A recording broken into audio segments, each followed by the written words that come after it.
I'm Jack Leslie. I'm chairman of Weber Shandwick, and I graduated in 1976. I'm Bud Colligan. I'm a partner with Accel Partners, and I graduated in 1976 as well. We were classmates. Well, I understand that you two gentlemen were instrumental in starting up Vital Vittles. Both of us are having a little difficulty remembering exactly whose idea it was, but at some point in our sophomore year, Bud and a couple of friends got a pickup truck, and he'll have to explain exactly where you got it, but picked up a bunch of old wooden bookshelves and I think probably a couple of cartons of things like Oreo cookies and an old metal box which served as the cash register. We had secured a room in New South, which was not easy to do.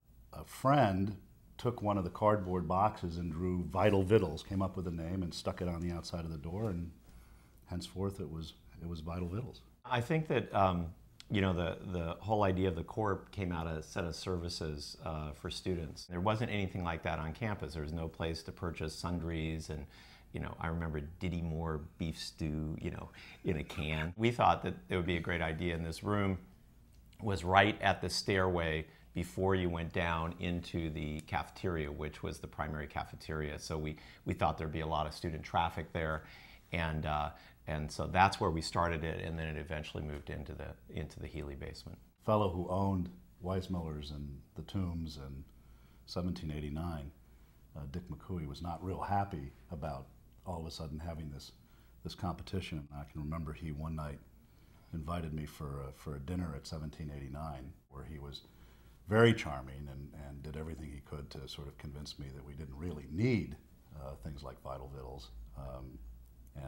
But we held fast, and it grew. This was right on the heels of all of the protests on campus and here in Washington on the Vietnam War. It was just a general sort of, I guess, ill will toward authorities, you know, at the time, and that extended to everyone, including the university authority. A lot of these enterprises started without a lot of involvement from the administration. It was more, you know, do it and ask for permission later. Right. Back in the early days of the Corp, did you ever think about where it would end up in 2010 or far off?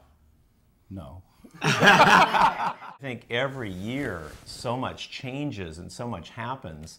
And you know, I think that's great. There's always new blood coming in and re-energizing the thing, and people have an idea about, you know, how they can make it better and different. We tried to give it some organization so that at least then people could come in and out, and you'd have something that would stay.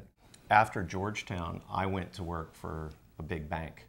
To me, the Corp experience was my first entrepreneurial experience, really, other than, you know, having a paper route or something like that, mowing lawns as a kid. What it taught me relative to the Corp experience was that I don't want to work for a big bank the rest of my life. You know, that was a pretty important realization at the time. It's so much more fun to create something and build something than it is to, you know, go work for Chase Manhattan Bank. It's also about community service. It's about doing things. I mean, the Corp isn't community service per se, because it's a money, you know, making operation, but it was meeting, as we've just talked about, all these unmet needs. It does something for the Georgetown community, and I think that's something about the Corp experience, is that it's something that is really very community oriented and something that you can do to give back.